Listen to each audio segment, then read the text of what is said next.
wave your hand, wave your hand, wave your hand from the Caribbean. Wave your hand, wave your hand, wave your hand from your number one. For me ready for the competition. You not take intimidation. Ready, woman or man. We have no one. This is how we play the game. This is how we play. And we go represent and show them who we stand for. Yeah, let's begin this edition of the SportsMax Zone with cricket. The St. Lucia Kings took a massive step towards securing a top 2 finish in this season's Republic Bank Caribbean Premier League following their 80-run annihilation of the Trinbago Knight Riders at the Brian Lara Cricket Academy in Tarouba earlier on Tuesday. Let's look at a recap of the day's action. Republic Bank CPL action coming to you from South Trinidad today. The Brian Lara Cricket Academy for match number 26. Tries the reverse and gets it right. Over what would normally be an extra cover for the lefty. It's mid-wicket.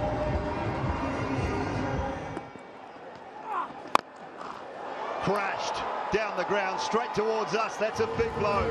Republic Bank maximum for the skipper.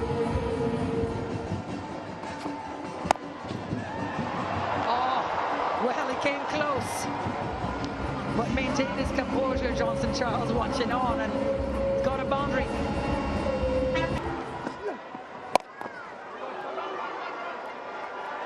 Yeah, there's the boundary and there's the half century. Number 21 for Johnson Charles.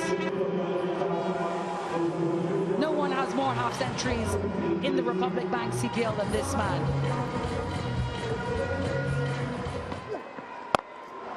It's his 3rd half century this season and he's just hitting it out of the park, quite literally. It's 6 more.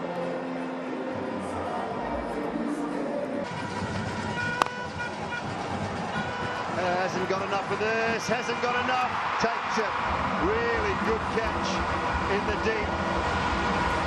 Chris Jordan with safe hands at the end of a fantastic innings from Johnson Charles.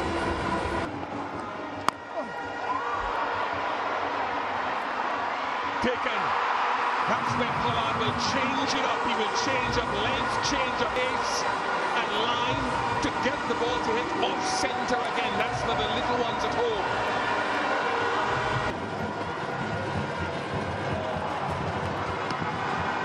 The stumps there, and they might be able to come back for another one. And they get 2. Catch him now, catch him now. Chance in the deep. Lovely boy. Taken. Good low catch in the deep, and they've got one early. Down the wicket, it's squirted away to short third.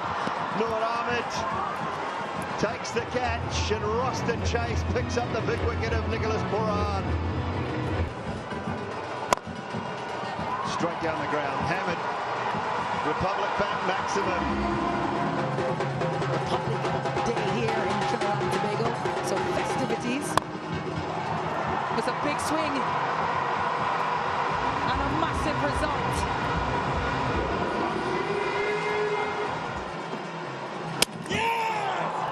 And the next ball, he's got him. Well, the first ball was treated with scant respect to Noor Ahmed, and the reputation that precedes him this year's tournament has got another breakthrough for the Kings. That's cut away for 4.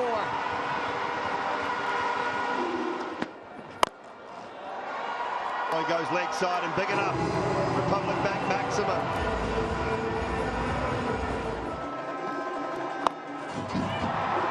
Swung well leg side into the slight breeze, but it has got so much on it. Tough, and even tougher now. What a terrific catch. This guard with a brilliant caught bowl. We've seen a couple in the tournament already, but that was hammered back at him.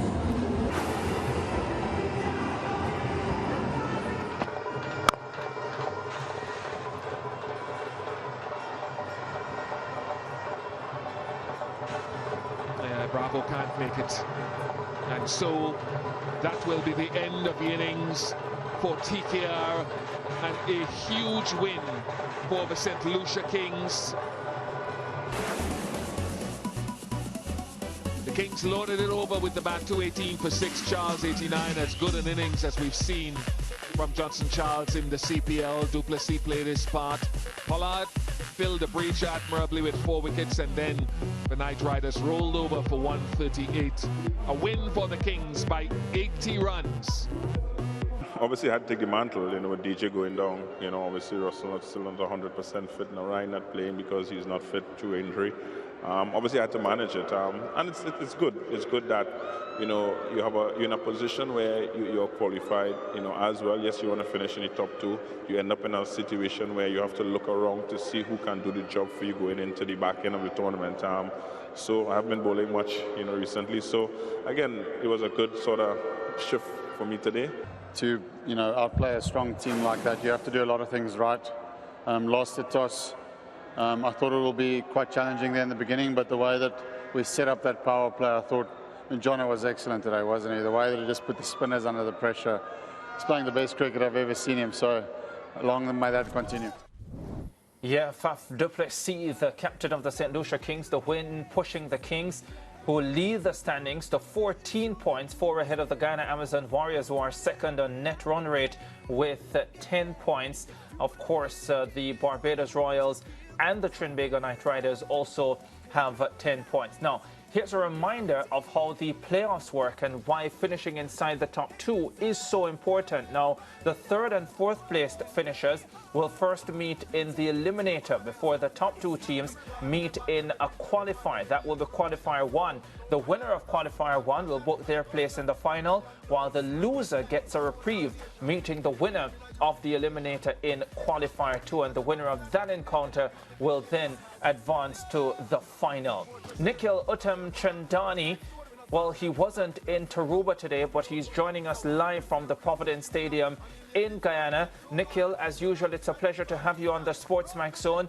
How are you doing this afternoon?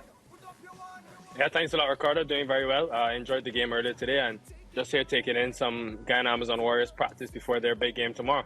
Yeah, careful, because we don't want you to get hit. We wouldn't want that to happen on live television, my friend. But what a brilliant performance from the St. Lucia Kings earlier today, dismantling the Trinbago Knight Riders at home as well. Maybe it's just me, but have we been sleeping on Darren Sammy's St. Lucia Kings? I think, Ricardo, I put my hand up and say I'm responsible for that as well. I've spent so much time talking about the Amazon Warriors and talking about TKR, maybe even the Barbados Royals, and I think it's almost worked in their favor, where teams have spent less time on them, and I think they have been able to catch teams out with the spin attack that they've bowled. Noor Ahmad continues to show the difference he has made for this Kings team. As a wicket-taking spinner, I think they've lacked someone like this who can support an Alzari, support a David Wieser. But also, I think the way that their batting is coming together, obviously there's a lot of reliance on Johnson Charles and Faf, but you heard Faf there say, I mean, this is the best he's seen Johnson Charles bat at 35 years old. Then you've got power players like Seifert, who's come in at different times and has taken the game away from teams. It happened here in Guyana against Barbados. It's happening here again today against TKR. I like how their team is constructed, and the schedule works out well for them, where they play 4 in a row in terms of a day game. I think the adaptability in their batting and their bowling attack, it suits those day fixtures perfectly. So, yeah, they're a team to watch for sure. Yeah, and Johnson Charles, the most half-centuries in the history of the CPL, and Faf saying it is the best he has seen him play. Why is it that Johnson Charles has improved? What is he doing differently? Well, first of all, we have to talk about the switch hit, which we've seen now as a prominent part of his game, Ricardo. And luckily, after the post-match presentation here in Guyana on Sunday, I got the chance to ask him about it off air, and he said it's something he's been working on since Pakistan. Didn't bring it out at the World Cup because he didn't feel it was ready, but this CPL is when he decided this would be the time. And you see it right there. I think for so many years and so many seasons, teams have known that you can bowl wide to Johnson Charles and you can dot him up, you can contain him. But this switch hit now has added a completely different dimension, and for him to be 35 years old and adding a shot like this to his wide array of power, I think it really makes him a menacing proposition to bowl to. And now with the spin, you can't just necessarily bowl all your spin at him, because whilst that was a trend of the past where you would just bowl a left arm spinner or a leg spinner to him, he now can almost become a virtual left-hander.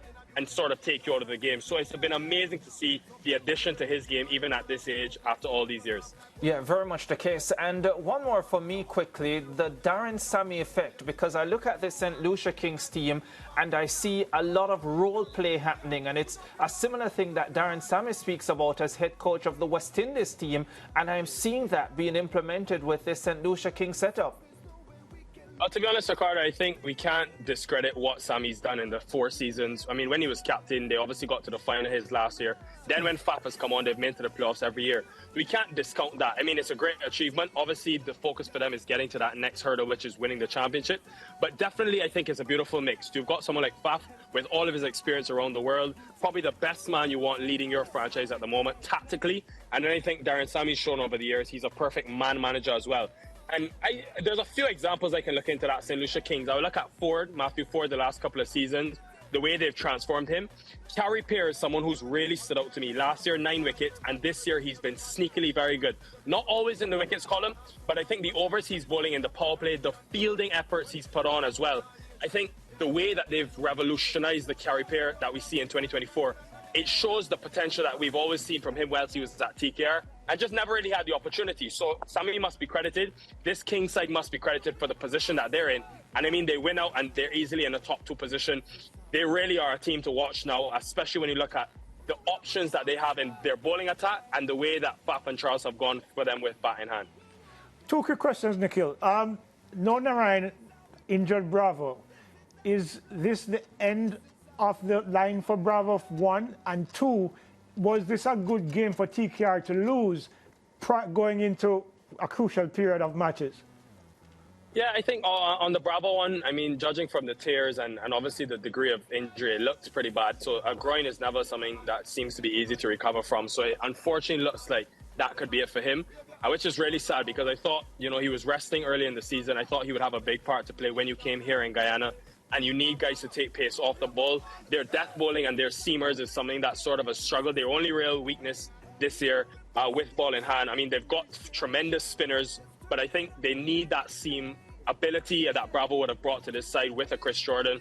But look, they'll have to adapt maybe a Terrence Hines. I do think Narayan is a big loss, and they need him, and it showed today because his 4 going for 25 or 30 runs, all of a sudden then it looks a completely different prospect, and a Salam Keel doesn't need to necessarily bowl a 3rd over. So I wouldn't say it's a game that they'll be happy to lose because I think that top 2 positioning is very important. And now, after losing, you know, to the Falcons a couple of times, now losing to St. Lucia, I think they are up against it. They'll have to beat Guyana here. That game on Sunday could come down to the winner making the top 2. So I don't think they necessarily would want to lose it. I do think it's a decent wake-up call and maybe a realization that they might have to try a different combination at the top of the order. Maybe Casey Carty is better suited in that middle order, and maybe you go with Narayan and Roy. But definitely it's a wake-up call because if they want to get top 2, they're going to have to win and win now. Yeah, and Nikhil as well, the injury list growing all the time for the TKR. So spoke about Dwayne Bravo, Sunil Narayan as well. Andre Russell, apparently, based on what the captain said, not 100% fit. How difficult is it going to be for the TKR heading into this latter stage of the tournament with the playoffs to come? And especially if they're not finishing top 2, you've got to be ready to win every game at that stage. Yeah, I think the Narayan one, for me, Ricardo, is a massive focus. They need him. It's plain and simple. I think you need Sunil Narayan in your bowling lineup for what he's done over the number of seasons, especially in Guyana where the ball will spin no matter what. So I think that is one that would be priority. Russell, again, I mean, today it looked like he wasn't going to bowl, but when Bravo went down, he had no choice. But to me, he is a huge key to that bowling attack, and they've built that bowling attack this year around the ability of Russell being able to bowl 4. So, I mean, it's an ankle injury. He's struggled with it all season.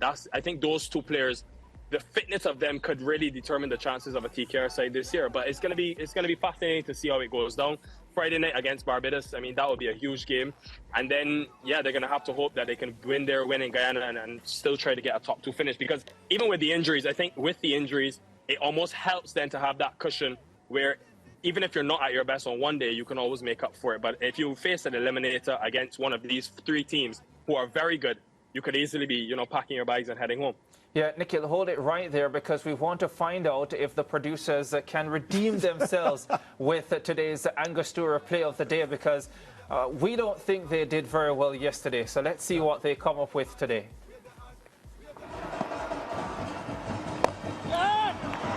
Flicked into the onside, attempted catch and another stunner!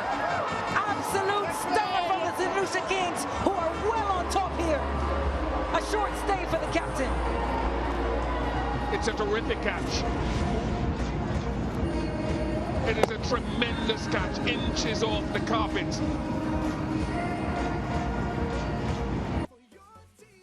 Yeah, so I don't think they could have gotten it wrong today, but I want to say something quickly, Nikhil and Leighton, just to clear the air, right? So we have two producers on these cricket segments. One is female, one is male. I am picking up that when the female is on the segment, we get these Angostura play of the days correct. When it's the male, not so much. But Nikhil, I would like to think that they got it right today.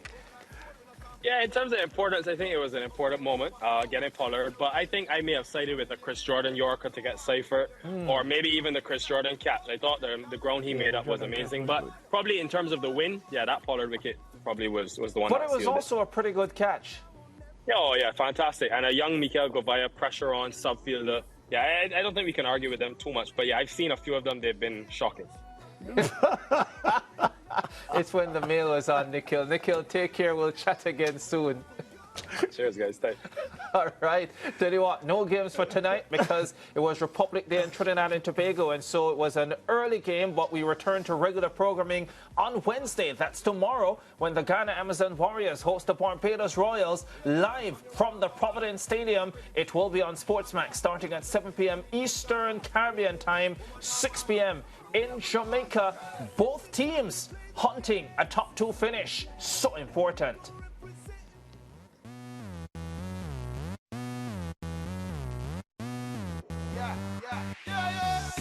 Wave your hand, wave your hand, wave your hand from the Caribbean. Wave your hand, wave your hand, wave your hand from your number one. From ready for the competition. You not take intimidation. Woman or man, we have no hand. This is how we play the game. This is how we play. And we gon' represent and show them who